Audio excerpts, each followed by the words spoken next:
प्रार्थना है, बड़े हृदय से प्रार्थना है।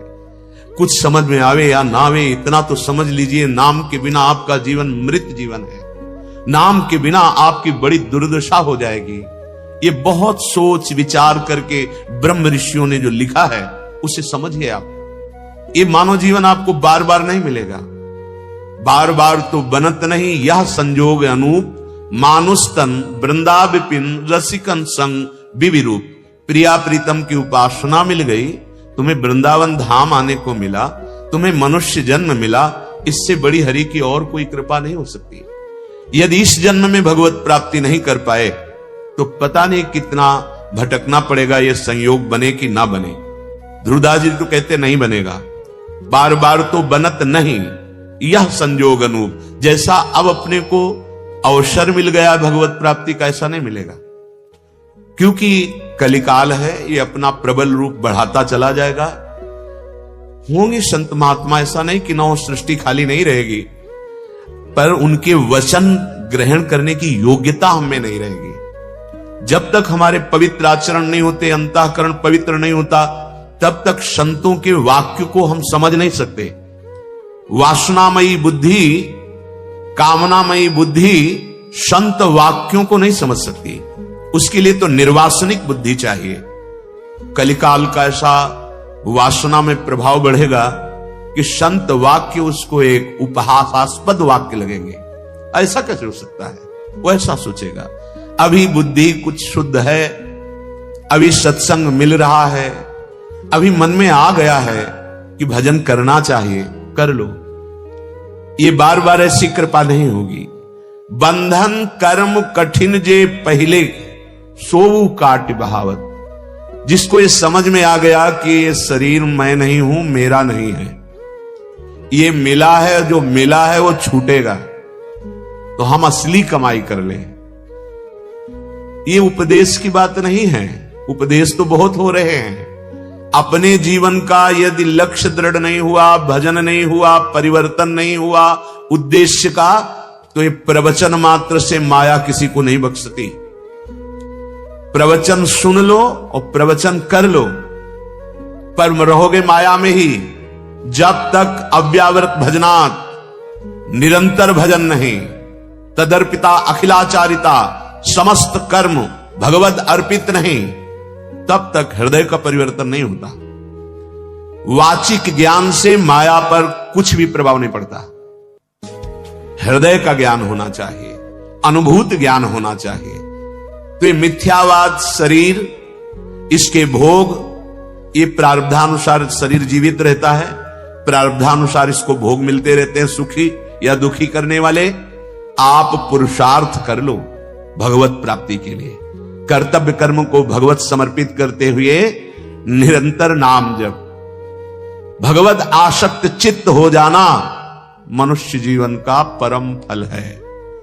अगर संसार के शरीर और भोगों से आसक्ति नष्ट नहीं हुई तो घाटा हो गया, और यह घाटा हजारों जन्मों में पूरा नहीं होगा। जब हम भगवत आसक्त चित्त हो जाते हैं तो हमारे कर्म बंधन कट जाते हैं, समस्त कर्म बंधन छिन्न भिन्न हो जाते हैं।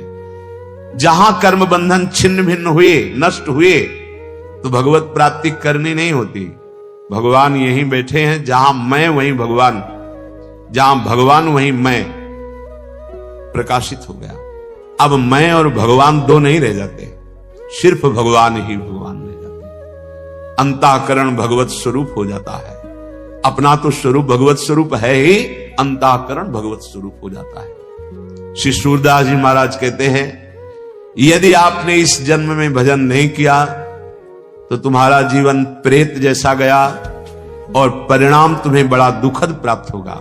वही बात श्रीपाद प्रबोधानंद जी महाराज कह रहे हैं कि ये मिथ्या इंद्रियों के विषयों को कब तक भोगते रहोगे। कभी थोड़ा बैठकर एकांत में विचार करो कि बहुत बार भोगा, पर मिला क्या हमें? पर विचार है ही नहीं। विचार तो दूषित हो गए हैं, अपवित्र विचार हो गए हैं। आप ध्यान नहीं दे पा रहे कि आपके समय को केवल नष्ट किया जा रहा है, ये छूटने वाला है। श्रीपाद कह रहे हैं, जो तुम्हें सदैव महासुख प्रदान करेगा, आ जाओ श्री वृंदावन धाम। ये किशोरी जी का निज महल है, इसमें प्रेम सुधा भंडार भरा हुआ है, प्रेमामृत। निरंतर प्रेम में डुबोने की सामर्थ्य वृंदावन की है, पर वृंदावन में वही प्रेम में डूबता है जिसको रहनी आ गई है। अगर थोड़ा भी अभिमान है तो वृंदावन के सुख को नहीं ले पाएंगे। वृंदावन इह विधि बसे तज के सब अभिमान, धन का अभिमान, बुद्धि बल का अभिमान, शरीर बल का अभिमान, साधन बल का अभिमान, ये धाम है। जब आप इस धाम की रज में लौटेंगे, रसिकों का संग करेंगे, तो अभिमान अपने आप गलित हो जाएगा। सच्ची कहते हैं, हृदय में ऐसी स्थिति आ जाती है कि ना अहम रह जाता है और ना करता रह जाता है, केवल देखता है वो क्या हो रहा है, प्रभु अब क्या करवा रहे हैं, प्रभु क्या बुलवा रहे हैं, प्रभु क्या चिंतन करा रहे हैं, ये देखता है उपासक। जो वृंदावन का कृपा पात्र उपासक होता है, उसमें कर्ता भाव नहीं होता है। कर्ता भाव अहम लय हो जाता है प्रभु के चरणारविंद में, और स्वयं प्रभु उसके हृदय में बैठ करके भागवतिक चेष्टाएं कराते हैं।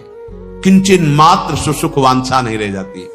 ये स्थिति धाम प्रदान करता है, और आप ये स्थिति बाहर से प्राप्त कर सकते हैं धाम आश्रित होकर। जैसे पूज्य भाई जी श्री हनुमान प्रसाद पोद्दार जी गीता वाटिका में, पूज्य श्री राधा बाबा जी, आप कहेंगे ये बड़े महापुरुष हैं, तो ये बड़े महापुरुष किनके हुए? प्रभु के। क्या अंश में बड़ाई छोटाई होती है क्या? चींटी में जो अंश है, हाथी में भी वही अंश है, देवराज इंद्र में भी वही अंश है। अंश में कोई फर्क नहीं होता, भगवद अंश समान रूप से होता है। हां, अब उस स्वरूप स्थिति में जागृत कौन हुआ है, यह बात होती है। आप जागृत हो जाएं तो जो भाई जी को प्रियालाल सुख दिए वही आपको देंगे, जो मीरा जी को सुख दिए वही आपको देंगे। पर आप तो सोए हुए हैं मोह निद्रा में, इंद्रियजन्य भोगों में आप आसक्त हैं। जैसे जैसे आपका नाम जब चलेगा, आपको समझाना नहीं पड़ेगा, इंद्रियजन्य भोगों में अरुचि हो जाएगी। लौकिक जितनी सुख सुविधाएं हैं ये स्वयं आपके चरणों में आ जाएंगी, पर आपके हृदय से महत्व चला जाएगा। जहां आपका भजन ठीक से होने लगा, तहां आपकी ऐसी योग्यता बढ़ेगी कि ब्रह्म पदवी भी, जो परमेष्ठी पद, वो भी आपको फीका लगने लगेगा। पर भजन में रुचि नहीं है, भजन करने की हमारे अंदर लगन नहीं है। रोज सत्संग सुनते हैं, रोज सत्संग होता है, नाम की महिमा रोज गाई जाती है, पर आप देखिए अपने हृदय में जांच कर, क्या आप निरंतर नाम जप रहे हैं? क्या आप विषय चिंतन को काट पा रहे हैं? क्या आप प्रियालाल के लिए रोते हैं? विचार करके देख लो। यदि हां तो आप धन्य हैं, और यदि नहीं तो अब भी दुर्भाग्य है कि सुधा भंडार, प्रेम सुधा भंडार वृंदावन में आकर, वृंदावन का आश्रय लेकर, वृंदावन की रज में रहकर विषय चिंतन हो रहा है, संसार का चिंतन हो रहा है, प्रियालाल का अखंड चिंतन नहीं हो रहा। सच्ची मानिए, जहां अखंड चिंतन होने लगता है तो ना जीने की आशा रहती है, ना मरने का भय लगता है, ना कोई किसी भी तरह के पद प्रतिष्ठा लाभ की कोई वृत्ति ही नहीं रह जाती, क्योंकि है ही नहीं, यहां कोई लाभ नहीं। कुछ भी बनो, मरना है। अब बोलो इसके आगे क्या उत्तर है? कुछ भी बनो, बिगड़ना है। कोई भी उन्नति कर लो, प्रभु से विमुख होकर, पतन है उसका, हाथ में कुछ नहीं आना। कुछ भी बनो, ये इसलिए कह रहा हूं कि आप सावधान हो जाएं और असली कमाई कर लें। श्रीपाद कह रहे हैं, सारम सारंगवत सुंचरो मधुर बने राधिका केली धामनी। हे भाई सारंगवत, भ्रमर बन जाओ राधा नाम के। जैसे भ्रमर पुष्प का पराग पान करता है, ऐसे श्री कृष्ण के हृदय के प्रेम का पराग है ये राधा नाम। सच्ची मानना, ये हृदय की भी बात आचार्य चरण के प्रताप से जो समझ में आई है, सब साधन जहां तक बने हैं वो किए गए हैं भगवत कृपा प्रसाद से। तुम्हारा मन राधा नाम का भ्रमर बन जाए। प्रेम का समुद्र लालजू महाराज हैं, और उस समुद्र का सार प्रिया जो है, और प्रिया लाल दोनों को अधीन कर ले वो राधा नाम है। ये हम किसी संप्रदायवाद या पक्षपात से नहीं कह रहे, मान लो ये हृदय की बात कह रहे हैं। अहो भाग्य जिनको विश्वास हो जाए इस राधा नाम पर। भ्रमर बना दो, भ्रमर की दो वृत्तियां, एक पराग का स्वाद लेना और एक गुंजार करना। राधा नाम का गुंजार होता रहे, इसलिए हर ध्वनि में राधा नाम गाने की अनुमति दे दी है। अगर आपको संसारिक ध्वनियों के गुनगुनाने का स्वभाव बन गया है तो उसमें राधा नाम गुनगुनाओ। राधा नाम ऐसे भ्रमर की तरह गुनगुनाओ कि वो छूटे ना। कोई भी ध्वनि पकड़ लो, राधा राधा राधा राधा राधा। भ्रमर स्वाद लेता है पराग का, तो राधा नाम सुधा रसम रसितुम जिह्वास्तु में विभला। ये हित सजनी जो कह रहे, हरिवंश महाप्रभु कह रहे हैं, ये राधा नाम का अमृत स्वाद जे ही तुम्हारी जिह्वा में प्रकट हुआ, तेवी नित्य लीला में प्रवेश हो जाएगा। हमारी बात मान लेना, सब जितने मंत्र हैं उनका प्रधान ये राधा है, क्योंकि जितने मंत्र हैं भगवान के हैं, और भगवान भी अपने श्रीमुख से जिस नाम का रसास्वादन लेते हैं वो राधा नाम है। हरि रसना राधा राधा रट, हरि की स्वयं रचना राधा राधा रटती है।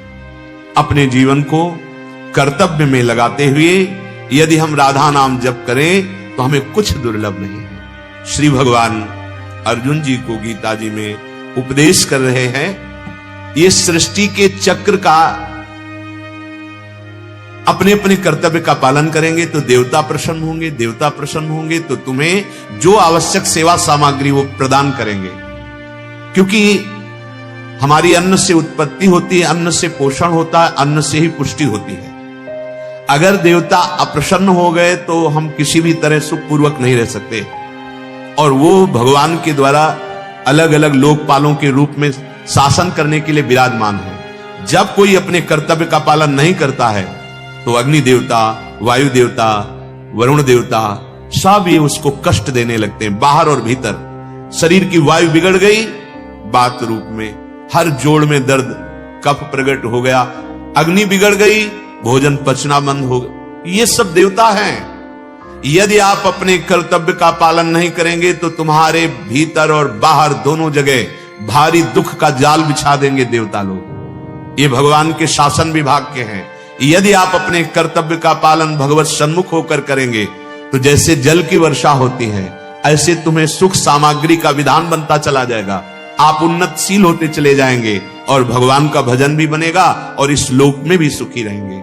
ई परलोक सकल सुख पावत, चाहे इस लोक में हो चाहे परलोक में हो, कोई दुख तुम्हारा स्पर्श नहीं कर पाएगा। आएगा भले प्रारब्धानुसार, लेकिन तुम्हें परास्त नहीं कर पाएगा यदि अपने कर्तव्य का पालन कर रहे हो। श्री भगवान कह रहे हैं, एवं प्रवर्तितम चक्रम नानुवर्तयति यः अघायुरिंद्रिया रामो मोघम पार्थ सजीवती। वही बात जो सूरदास जी महाराज भी कह रहे थे, वो जीता जी प्रेत हो जाता है। जैसे गोस्वामी जी कह रहे, जीवित मुर्दा टहल रहा है, भगवान यहां कह रहे मोघम पार्थ सजीवती, उसका बिल्कुल बेकार जीवन चला गया। किसका?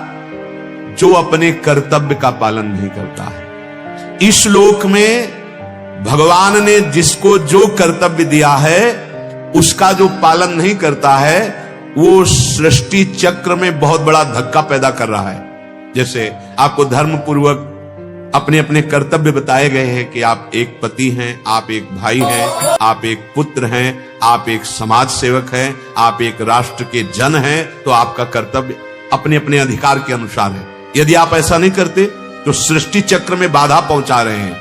वह इंद्रियों के द्वारा भोगों में रमण करने वाला पापी, अघायुर इंद्रिया रामो, जो केवल अपनी इंद्रियों की तृप्ति के लिए भोगों में बढ़ता चला जा रहा है, पापाचरण करता, वो पापी जीते जी व्यर्थ जीवन बिताने वाला और बड़े दुख पूर्वक नरक आदि को भोगने वाला बनेगा।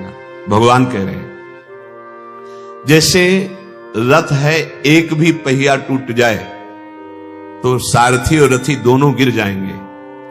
ऐसे ही ये जीवन एक रथ है। अगर आपकी एक भी इंद्री पापाचरण में गई तो तुम्हारी बुद्धि और तुम, जीव रथी है, बुद्धि सारथी है, दोनों फंस जाएंगे। एक भी इंद्री, एक ही इंद्री तो दृष्टि की गई थी, नेत्रेंद्री अजामिल की। वो जंगल में हवन करने के लिए समिधा लेने गया था।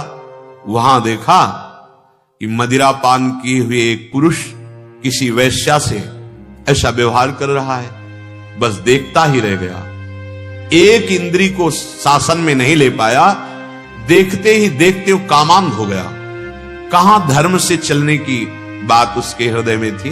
पिता की आज्ञा से ये समिधा लेने आया था, बहुत ही संयम पूर्वक जीवन बिताने वाला, नवीन अवस्था। एक इंद्री ने उसको इतना भ्रष्ट कर दिया, सब धर्म कर्म चौपट करके परिवार से बिलग होकर वैश्या के पास ही सब संपत्ति देकर आजीवन अपने को नष्ट कर लिया। ये तो भगवान के नाम ने आखिरी में बचा लिया। एक इंद्री महाराज सौभरी जी की, मछली की मैथुन कीड़ा को देखकर उनको 50 ब्याह करना। एक इंद्री आपको भ्रष्ट कर सकती है। यहां कह रहे हैं जैसे रथ का पहिया का एक हिस्सा टूट जाए तो सारथी और रथी दोनों को धक्का लगेगा, गिरेंगे। एक इंद्री आपके शासन से हट जाए तो बुद्धि सारथी है और जीव रथी है, दोनों को फंसा देगी। संसार में हम मुक्त होने के लिए आए, फंसने के लिए नहीं। ये बहुत कम समझ है, ये बुद्धि समझ नहीं रही। 4 दिन का जीवन है, हम कुछ सत्कर्म कर लें, कुछ ऐसे अच्छे कार्य कर लें कि हमारे जीवन की उन्नति हो जाए, हमारा जीवन सत्य की तरफ चल पड़े। पर नहीं, ये समझ ही नहीं है कि सतमार्ग किसे कहते हैं, सुख किसे कहते हैं। श्री भगवान कहते हैं इंद्रिया रामः, जो कामना में है, ममता में है, आसक्ति पूर्वक भोग भोगता है, उचित भोग, धर्म पूर्वक भोग, जैसे पानी पीना, भोजन पाना, वस्त्र धारण, ये सब विषय के अंतर्गत आते हैं। धर्म पूर्वक विषय जो सेवन होता है उसमें वैराग्य प्रकट होता है। अधर्म पूर्वक जो विषय सेवन होता है उसमें राग पुष्ट होता है, आसक्ति पुष्ट होती है। जैसे गृहस्थ में केवल अपनी पत्नी से अनुराग रखने वाला, कुछ दिनों के बाद उसका राग मिटने लगेगा।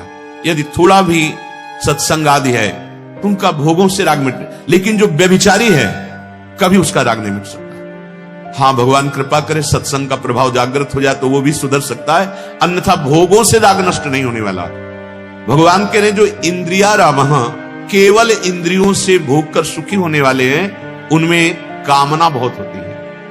वो शरीर में अपने और शरीर संबंधी में ममतावान होते हैं, भोगों में उनकी आसक्ति होती है, बार बार भोग भोगने की प्रबल इच्छा होती है। ऐसे मनुष्य पशु से भी नीच कहे गए हैं। कोई कह सकता है पशु से नीच क्यों यहां भगवान कह रहे हैं? उसे तिनते खरसूकर श्वान भले, जड़ता बस जे न कहे कछवे, जरि जाओ सु जानकी नाथ बिना, जो जिए जग में तुम्हारो बिन भय। श्री भगवान का हुए बिना, भगवान का भजन किए बिना जो केवल भोग भोग कर जीवित है, बोले उनसे पशु अच्छे हैं। क्यों पशु क्यों अच्छे हैं? बोले पशु अपने पूर्व पाप का नाश करके ऊपर उठ रहे हैं और ये नवीन पाप करके दुर्गति को जा रहा है। जहां निर्मलता आनी चाहिए वहां मलिनता बढ़ रही है। ऐसे पुरुष इंद्रियाराम कहे जाते हैं और इनका दिमाग खराब हो जाता है। कैसा दिमाग? जिनका पोषण करना चाहिए उनका शोषण करने लगते हैं, जो पूज्य जन है उनका अपमान करने लगते हैं, जैसे माता पिता आदि, इनका अपमान करने लगते हैं, घर से निकाल देते हैं या हिंसात्मक वृत्ति में उतर आते हैं, इनको पीटते हैं या दुख देते हैं। पूज्य जनों का अपमान और जिनका पोषण करना चाहिए उनका शोषण, इनके अंदर राक्षसी बुद्धि आ जाती है। ये सृष्टि चक्र में भयानक बाधा देने वाले हैं। जैसे गांव में एक आदमी दुष्ट स्वभाव का हो, पूरे गांव को कष्ट मिलता है। वो ऐसे आचरण करता है कि सुन करके, देख करके या व्यवहार में आकर सब पीड़ित होते हैं। भगवान कह रहे हैं वो सृष्टि चक्र में बाधा पहुंचाते हैं, और जहां वो सृष्टि चक्र में बाधा पहुंचाए तो जो शासन विभाग देवता हैं फिर उसको नष्ट करते हैं। ऐसा ना देखो कि जो पापाचरण कर रहा है बड़ा सुखी है, नहीं, वो सुखी नहीं, उसके पुण्य नष्ट किए जा रहे हैं। जितनी जल्दी पुण्य नष्ट होंगे उतनी जल्दी वो भयानक दंड का अधिकारी बन जाएगा। अभी पुण्य उसको दंड देने में रोक रहे हैं, इसलिए पुण्य दे दिए जाते जल्दी। अब वो समझता है पाप करके मैं बड़ा सुखी हो रहा हूं, कोई अपराध नहीं, कोई हमें दंड नहीं मिल रहा। नहीं, भूल मत करना, वो तुम्हारे पुण्य नष्ट किए जा रहे हैं इसलिए तुम्हें दंड नहीं मिल रहा। अभी आगे चलकर जो दंड मिलेगा बहुत बुरा। यहां केवल ब्याज मिलता है, मूल तो नरक में मिलता है। अघायु हो जो सृष्टि चक्र में बाधा पहुंचाते हैं, अर्थात सृष्टि चक्र का मतलब जिसका जो कर्तव्य है वो अपने कर्तव्य को नहीं कर रहा है तो उसकी आयु व्यर्थ हो जाती है। ऐसे पापाचारी लोग अकाल मृत्यु को प्राप्त होते हैं। ऐसे पापाचारी लोग बहुत आगे चल करके दुख पाते हैं। उनका जीवन केवल पापमय होता है। इंद्रियों के द्वारा भोग बुद्धि होने के कारण वो केवल पाप एकत्रित कर लेते हैं। स्वार्थी, अभिमानी, भोगी, संग्रही, ये पाप करके केवल नरक की यात्रा करते हैं। ये भगवान के वचन है। अघायु, परद्रोही, परदाररत, परधन, पर अपवाद, ते नर पावर पाप में देह धरे मनुजात। गोस्वामी जी ने भी कहा है ये राक्षसी स्वभाव है क्या, जो दूसरों से द्रोह करता है, पहला। दूसरा, जो दूसरों की स्त्रियों से काम भाव करता है, दूषित भाव करता है। तीसरा, जो दूसरे के धन का अपहरण करता है। चौथा, जो दूसरे की निंदा करता है। बोले ऐसे ये पावर जन पाप में इनका जीवन होता है। देखो भगवान की कृपा से सत्संग मिला है, जबान को शासन में लीजिए, किसी की निंदा मत कीजिए। उसी समय राधा राधा जपिए जब वाणी का बेग आया है कि हम किसी के विषय में निंदा करें। नहीं नहीं, क्यों? पर निंदा के केते आवत नहीं, कछु हाथ मूरख पर्वत पाप को ले चल अपने साथ। यदि आप गृहस्थ हैं तो आप केवल चमड़ी के परिवर्तन को सुख मत मान ले।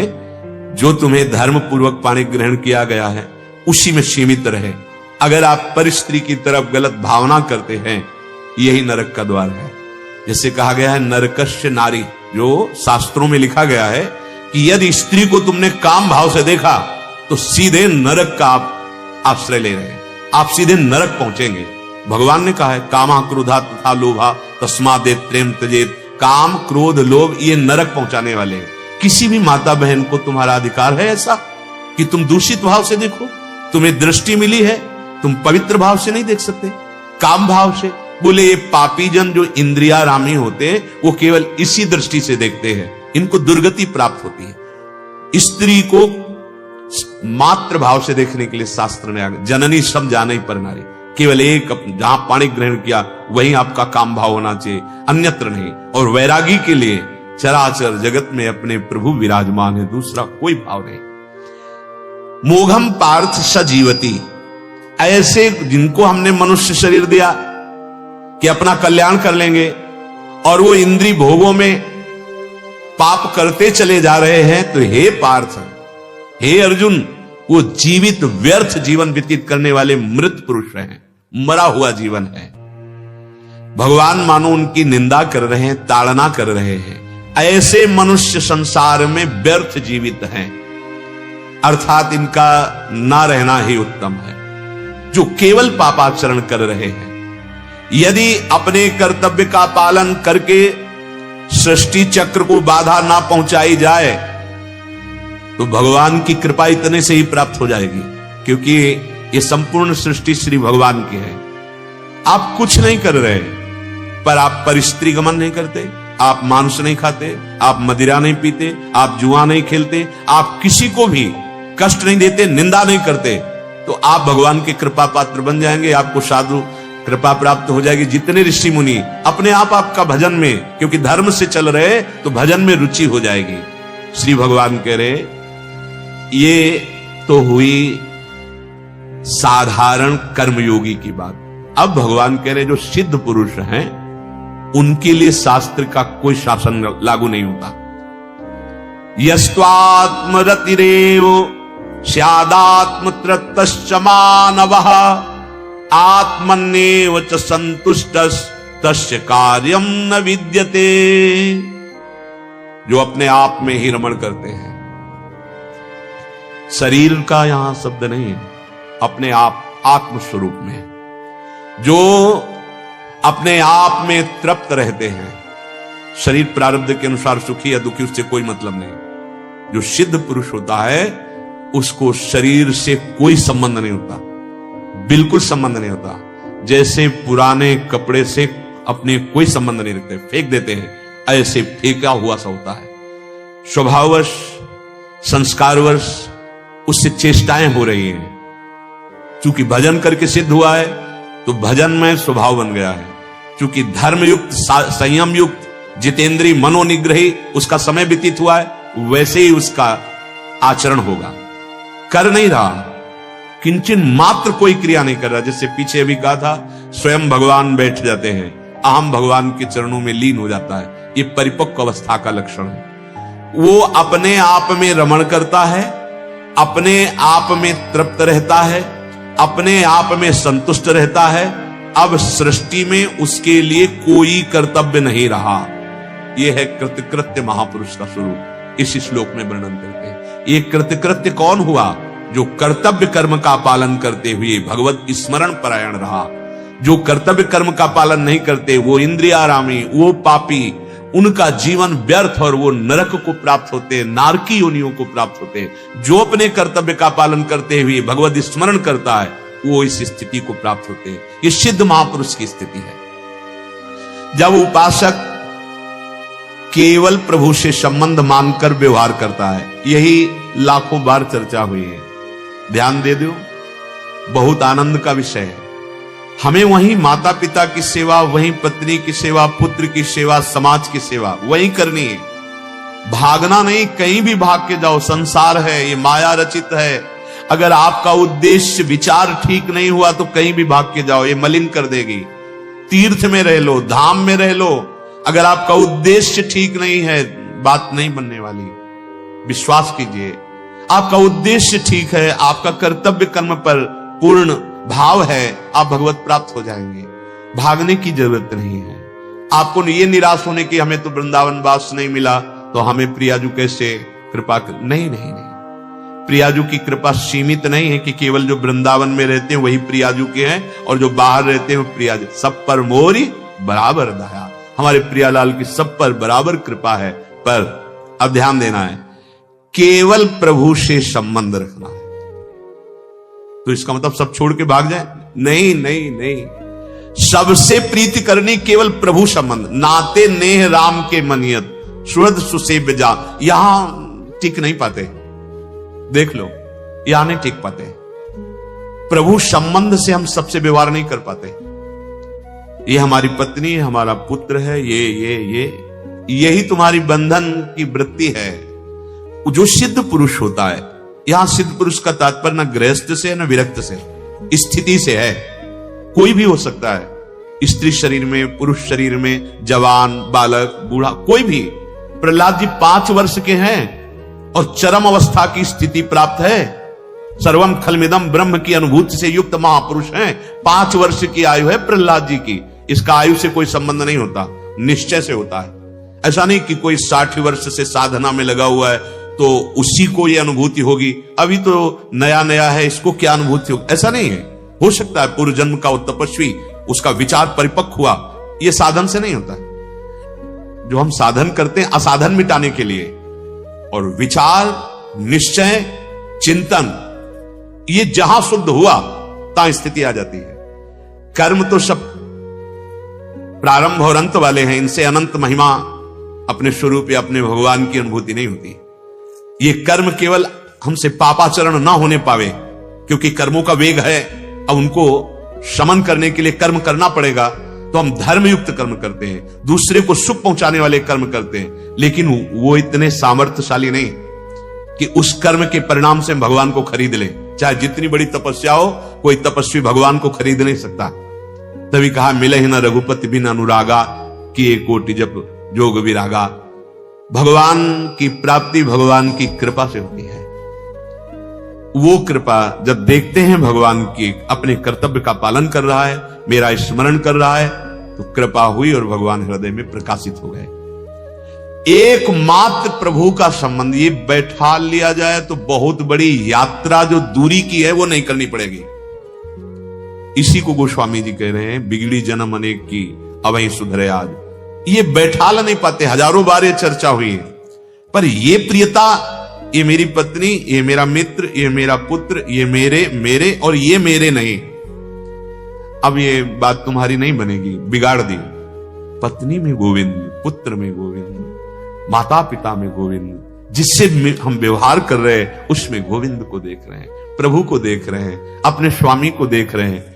बहुत जल्दी लाभ मिल जाएगा, बहुत जल्दी। आप भावना तो करो, सर्वान वस्तुतया निरीक्ष, यहीं से प्रारंभ होता है। फिर जब बुद्धि पवित्र होती है तो कोई प्रश्न नहीं रह जाता, दिखाई देता है कि ये तीन गुणों के पर्दे पे ऐसा हो रहा है। लेकिन भगवान हमारे बिल्कुल निर्लेप है, त्रिगुणातीत है, तो बुद्धि इस भाव से त्रिगुणातीत हो जाती है और भगवान के अनुभव में मगन होता है। तो इसका पहला सिद्धांत है, हमारा केवल संबंध प्रभु से होना चाहिए। अब इसे आराम से देख लीजिए, ना हमारा रुपये से संबंध है, ना हमारा इस शरीर से संबंध है, ना हमारा समाज से संबंध है, एक प्रभु से संबंध है। अब प्रभु के संबंध में युक्त होकर के व्यवहार के लिए रुपया चाहिए तो कर्तव्य कर्म कर रहा है, व्यापार नौकरी ये सब यज्ञ है। पीछे आपने सुना है, व्यापार नौकरी किसानी ये सब यज्ञ है, क्योंकि ये कर्तव्य कर्म है। जो धन आया परिवार की सेवा समाज, ये सब यज्ञ है। अब बढ़िया बात बन गई, एकमात्र प्रभु से संबंध स्वीकृत करके फिर व्यवहार में जो हो रहा है वो सब प्रभु को अर्पित, यही परिपक्व अवस्था का अनुभव करा देती है। इंद्रिय के भोग, स्त्री पुत्र परिवार आदि, अन्न जल आदि, धन आदि, ये तुम्हें कभी संतुष्ट नहीं कर सकते। प्रभु का मान करके अपने जीवन निर्वाह मात्र पर भाव रख करके और सेवा में लगा दो।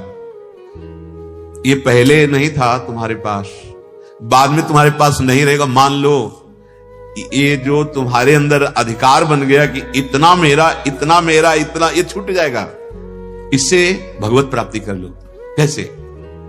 हम ही नहीं कह रहे कि आप जाकर किसी को दान दे दो, नहीं, प्राप्त जो तुम्हारी सेवा है उसमें आप चूक मत करो। जिससे बहुत बार कह रहा हूं, ये बहुतायत अब होता चला जा रहा है। कितने वयोवृद्ध मिलते हैं कि जिनको उनके पुत्रों ने उनको त्याग दिया। नहीं, किस काम में आएगा तुम्हारा रुपया, किस काम में आएगा तुम्हारा शरीर, किस काम में आएगी भोग सामग्री। बहुत दुखी हो गए, परिणाम बहुत कष्टप्रद मिलेगा। इसका सेवा में सदुपयोग कर लो। जहां कहीं किसी की सेवा मिल जाए, ये भगवत प्राप्ति का हेतु है।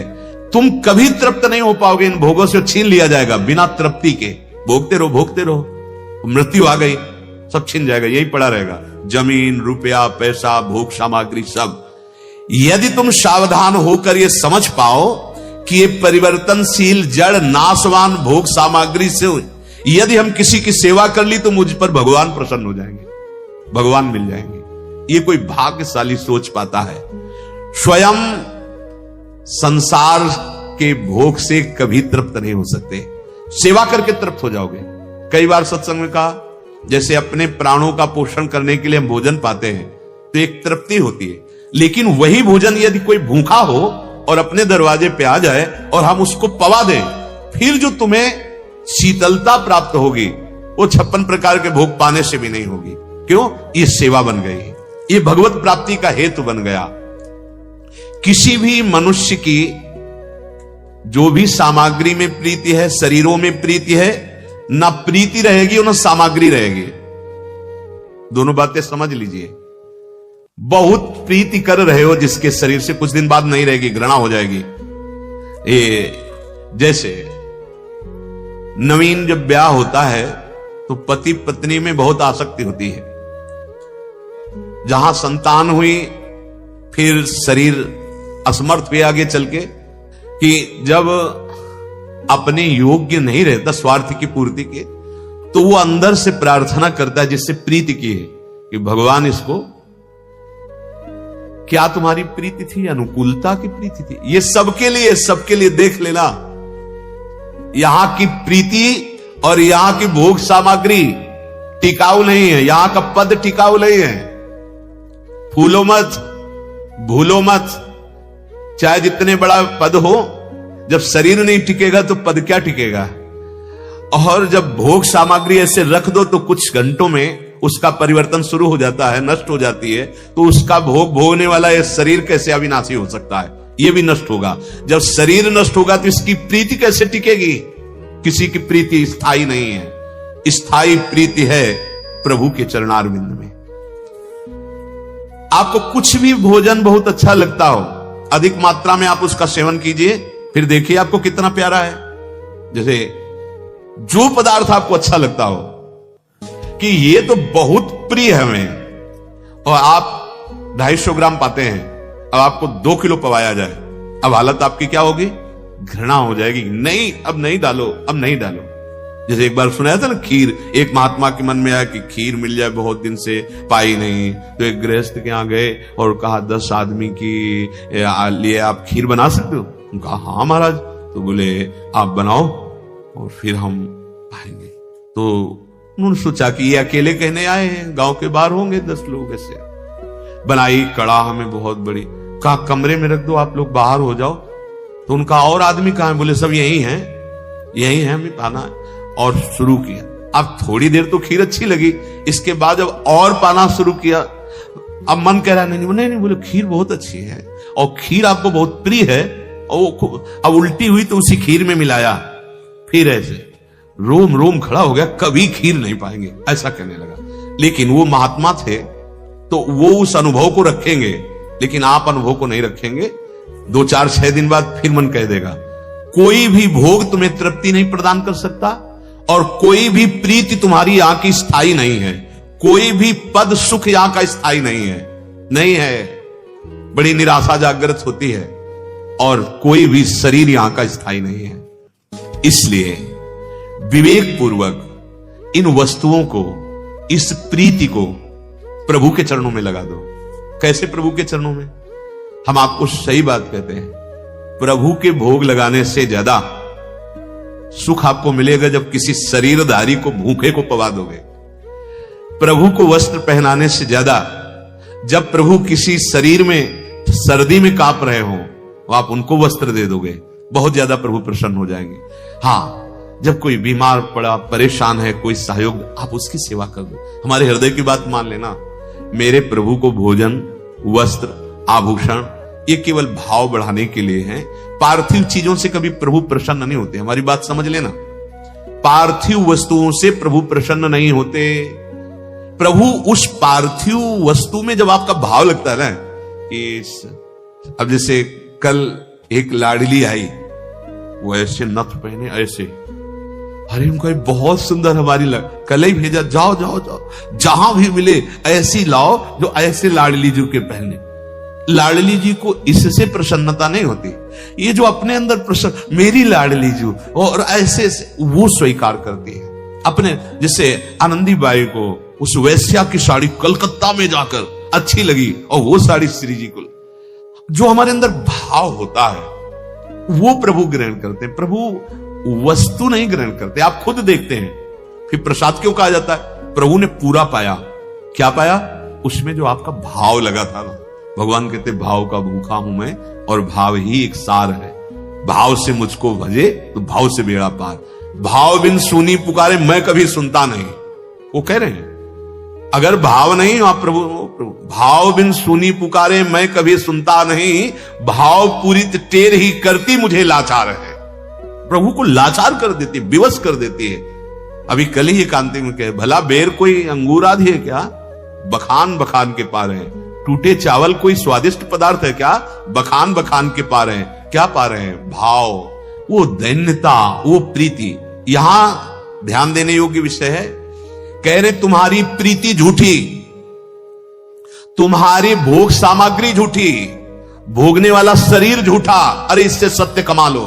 क्या सत्य? प्रीति करो, सबसे करो, सब जीवन सो प्रीति। आचार्य वाणी कह रही, सब जीवन सो प्रीति। करो प्रीति, पत्नी में करो और करो, पुत्र में करो और करो, माता पिता में और प्रीति करो, पर भगवत भाव से।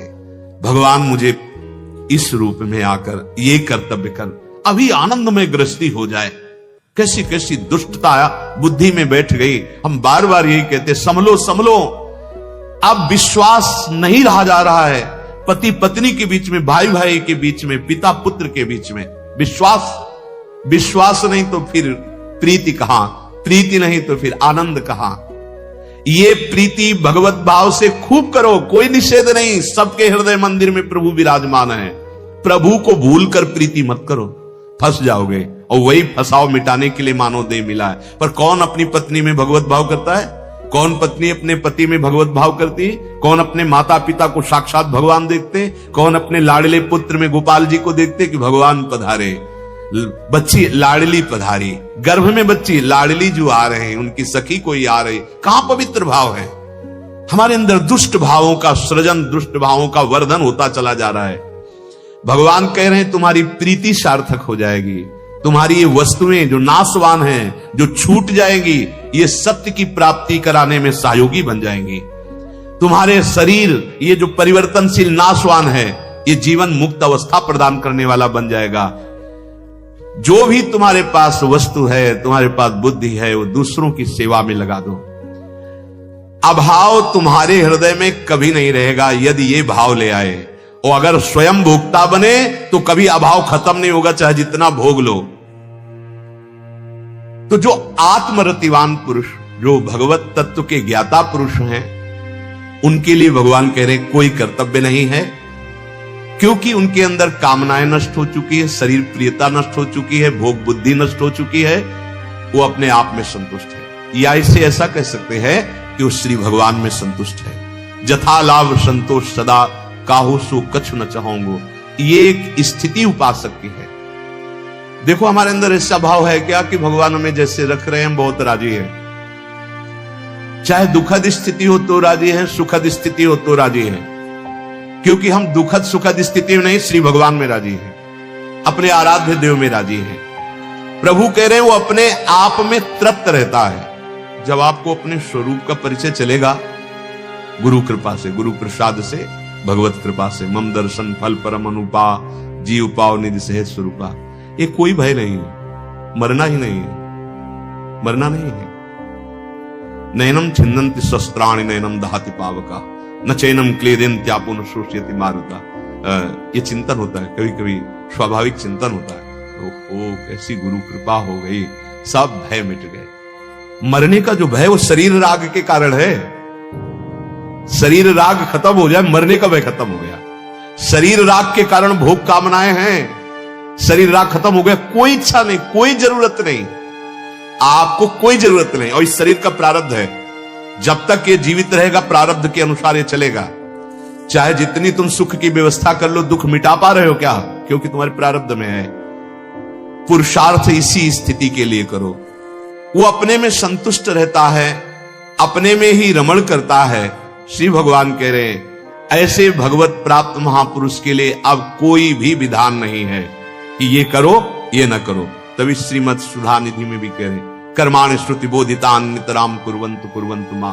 वो शास्त्र के अनुसार कर्म करें या ना करें, वो विषयों को ग्रहण करें या ना करें, वो एकांत रहें या बहिर्मुख पुरुषों का संग करें, कोई फर्क नहीं पड़ता। क्यों? क्योंकि उनको स्थिति प्राप्त हो गई है। यही स्थिति प्राप्त करना है। इसमें वर्णन कर, चाहे कर्म योग से प्राप्त करो, चाहे ज्ञान योग से प्राप्त करो, चाहे भक्ति योग से प्राप्त करो, इस स्थिति का नाम है जीवन मुक्त।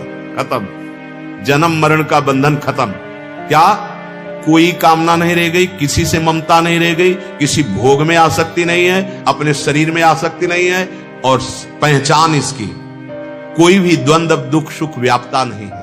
अब मृत्यु का भय नहीं रह गया है। ये हर समय परमानंद बना रहता है। ये देखो हृदय में क्या स्थिति है। तो कम से कम स्थिति के लिए ललचाओ। तो हम भोगों में इसीलिए जा रहे हैं कि हम संतुष्ट हो जाएं, शांत हो जाएं, आनंदित हो जाएं। नहीं, ये जो आपको भोग में सुख मिलता है ना, ये चिंतन के कारण मिलता है। अगर उसका चिंतन ना होने दो और आपको सुंदर रसोई पवाई जाए, चिंतन और कहीं रखा जाए, चिंतन घसीट लिया जाए, तो आप ये भी नहीं बता सकते कि आप क्या क्या पाए थे और वो कैसा था। कोई इंद्री आपका अनुभव नहीं कर पाए, क्योंकि चिंतन, और जब हम पहले चिंतन करते हैं तो हमारे अंदर उसका रस आता है चिंतन से, चिंतन के कारण।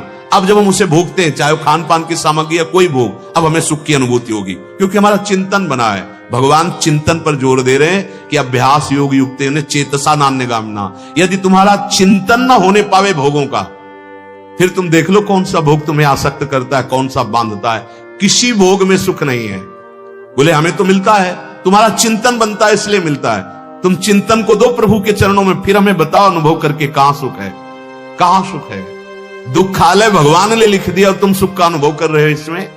तो नैव तस्य कृते नार्थो ना कृते नेह कश्चन न चाश्च सर्वभूतेषु कश्चिदर्थ व्यपाश्रयः। मान लो जब दंड मिलता है पाप का, तब उस समय कोई उपाय नहीं सुहाई देता। बच जाओ, इसी शरीर में महान दुख होने वाले हैं। फिर ये शरीर की परंपरा है, बार बार जन्म, बार बार मरण। बच जाओ, इस जन्म में आप ऐसा कर लो कि बच जाओ। एक जगह केवल है, मामेव ये प्रपद्यन्ते माया में ताम तरन्ति। एक स्थान तुम्हारे हृदय में ऐसा है, अगर उसको खोज पाओ तो कोई भी द्वंद्व, मान अपमान, सुख दुख, लाभ हानि, ये नाना प्रकार के जन्म मृत्यु आदि दुख छू नहीं पाएंगे। मस्त हो जाओगे।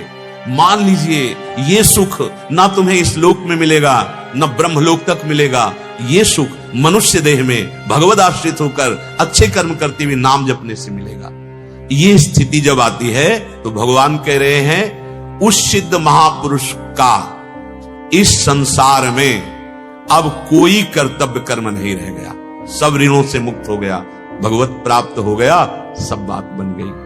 कोई प्रयोजन नहीं रहता संसार से। तो इसका मतलब वो पागल जैसा फिर हो जाता होगा? नहीं, निष्काम, कोई कामना नहीं पर कर्म हो रहा है जगत मंगल के लिए। किसी से कोई संबंध नहीं पर बहुत प्रीति का व्यवहार हो रहा है। उसका कोई प्रयोजन नहीं, बिना प्रयोजन के सबका मंगल करने वाली चेष्टाएं उससे हो रही। वो अगर ऐसा करता है व्यवहार में तो ठीक है, नहीं करता है तो उसका कोई प्रयोजन नहीं रहता। संपूर्ण प्राणियों में किसी भी प्राणी से किंचन मात्र भी उसका कोई संबंध नहीं होता, न राग का, न द्वेष का, न स्वार्थ का, लेकिन सबसे प्रीति का। जहां नाम की जय घोष होती है वहां भगवान के पार्षदों का पहरा रहता है, भय नाम की चीज नहीं। जय जय श्री राधे। जहां नाम की जय घोष होती, श्री हरि के रंग में सर्वभाव से रंगे हुए हरिदासत्व की ठसक में जन्म लेना धन्य हो गया। जिनका नाम समस्त पापों का नाश करता है, महालक्ष्मी जिनकी दासी हैं, जिनके एक इशारे से ये समुद्र, ये सूर्य, ये पृथ्वी, ये वायु, ये अग्नि, ये प्रकट हुए, वो मेरा विठ्ठल है, वो मेरा प्रभु है। तू क्या कहता है, शनकादि जिनका ध्यान करके उन्मत्त रहते, वो पांडुरंगा मेरा है। तू क्या कहता है, जिनका नाम विठ्ठल है वो मेरा मुख सदैव मीठा ही रखते हैं। कितना नाम मीठा लगता है। विठ्ठल का नाम संकीर्तन मेरा जीवन है, विठ्ठल का नाम मेरा सर्वस्व है।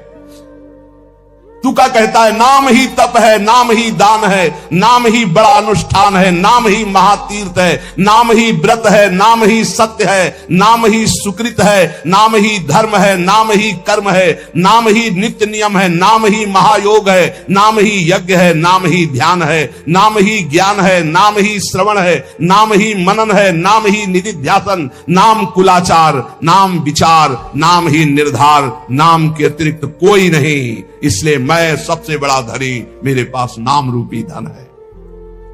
मेरी दृष्टि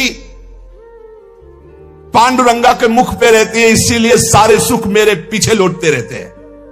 तुकाराम जी के पकड़ो महापुरुषों की बाणी। ये पंडरीनाथ हर समय मुझे सुख में नहलाते, भिगोते रहते।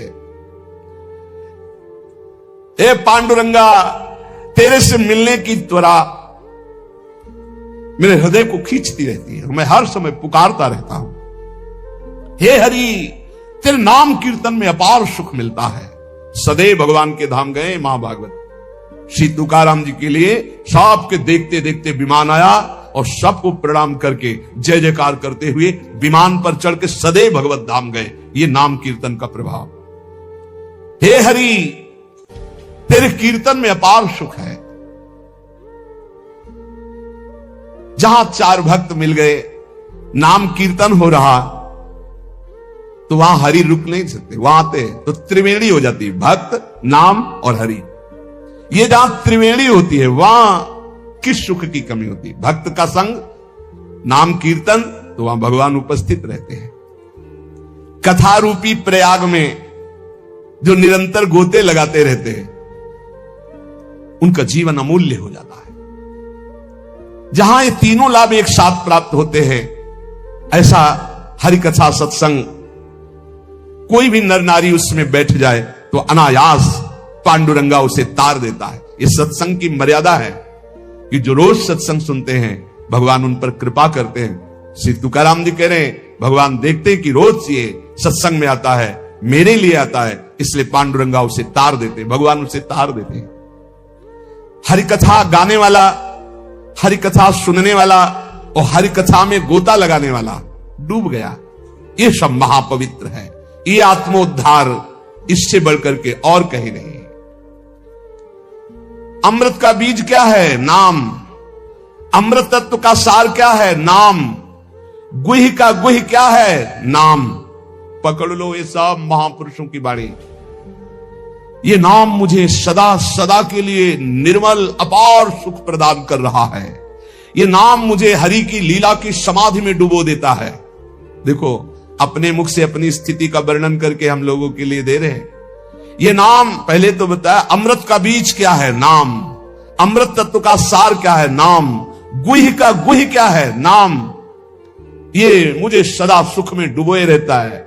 ये निर्मल महासुख प्रदान कर रहा है। ये नाम मुझे समाधि में डुबो देता है, हरि लीला चरित्र में डुबो देता है। नाम के बल से लोभ, मोह, माया, आशा, तृष्णा, काम, इन सबको रफू चक्कर होते देखा है।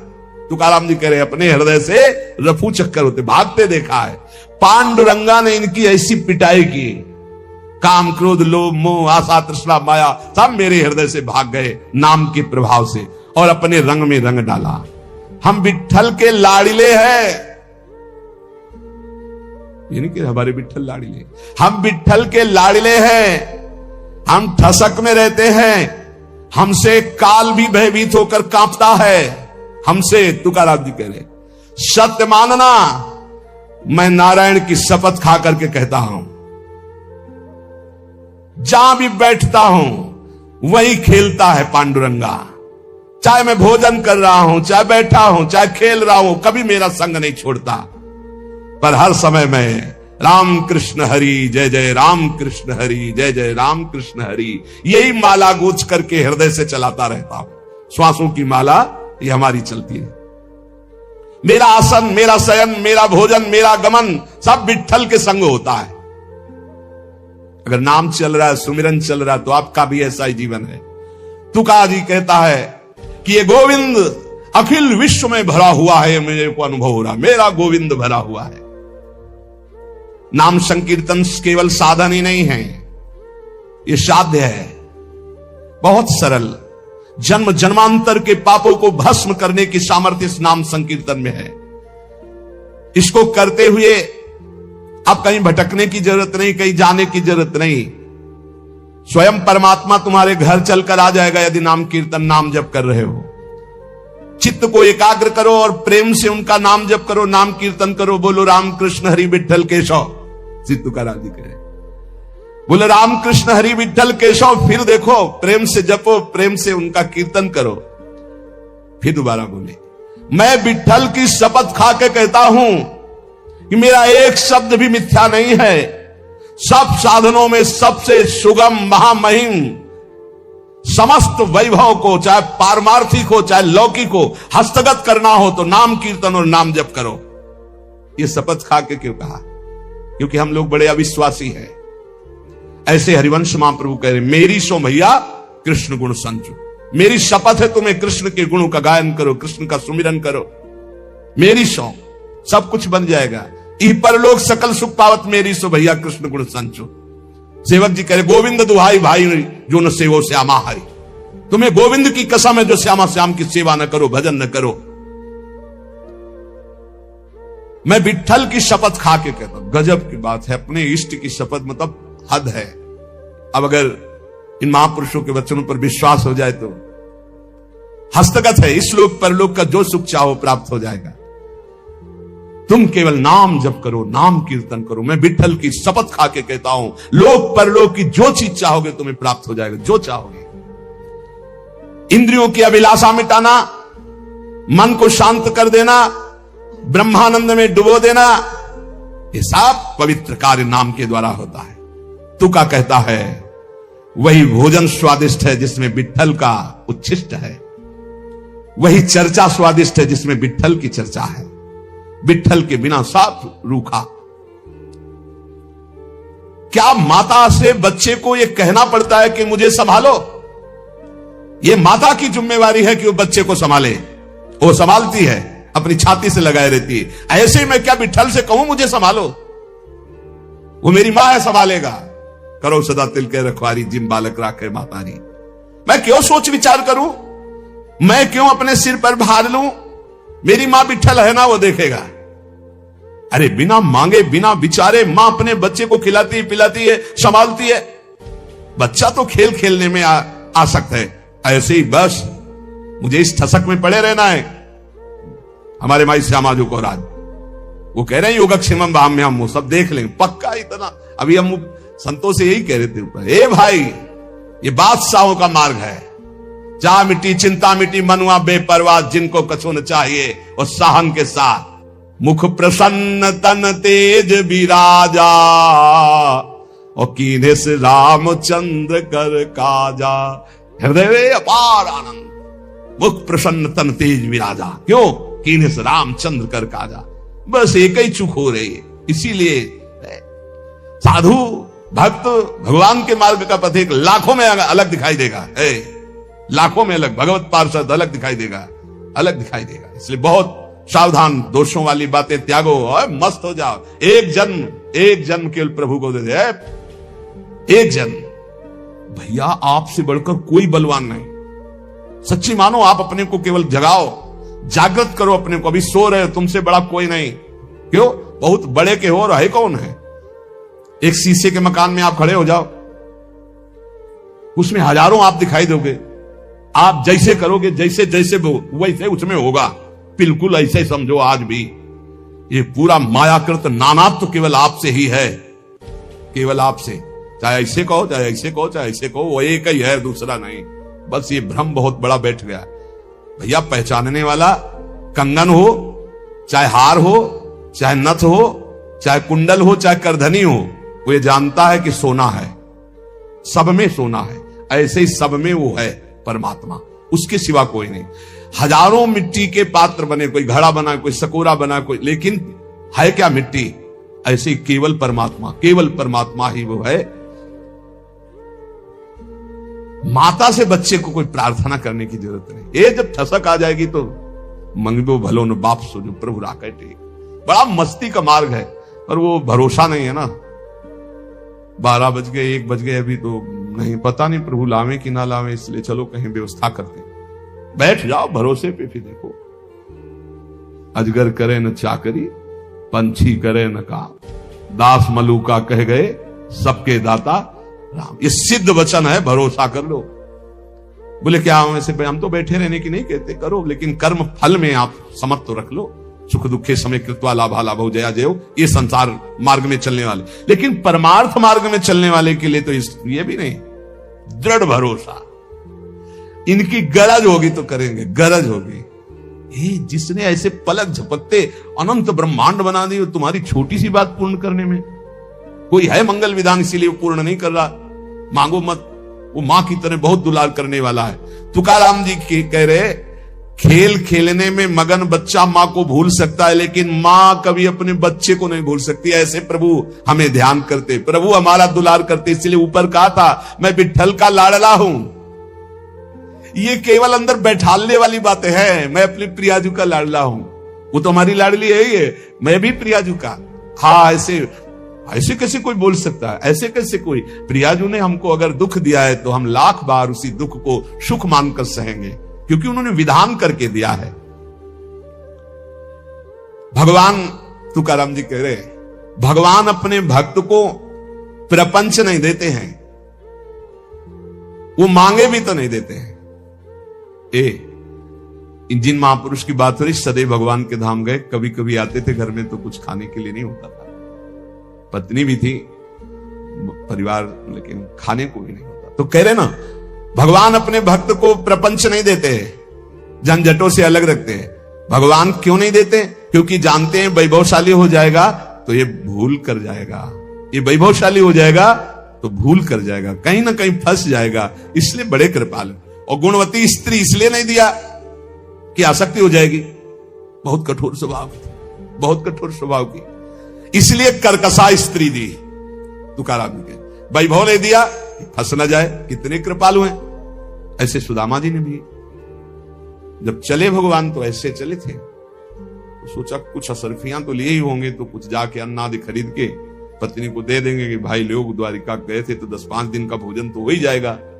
भगवान ने कहा इधर से चले जाना और आगे मुड़ जाना।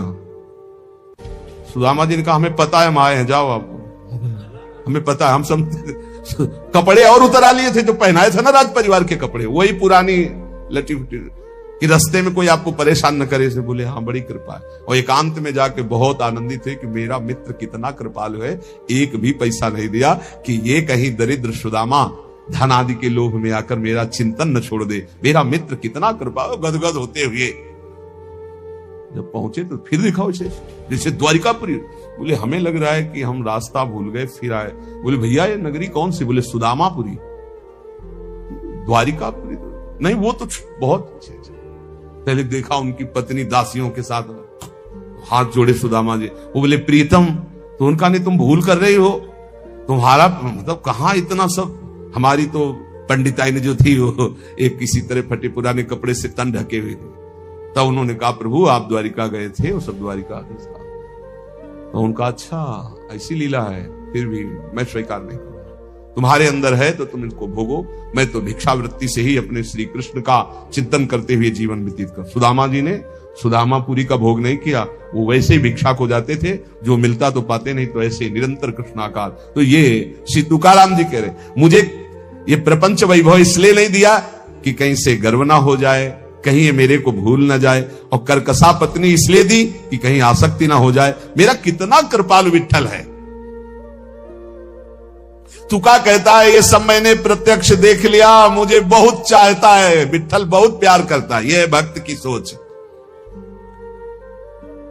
कीर्तन मेरा जीवन है, कीर्तन हरि का स्वरूप है, इसलिए मेरी बात मान लो, प्रेम से झूमो, नाचो, कूदो। अरे ये नाच कूद कर दे भाव मिटा दो।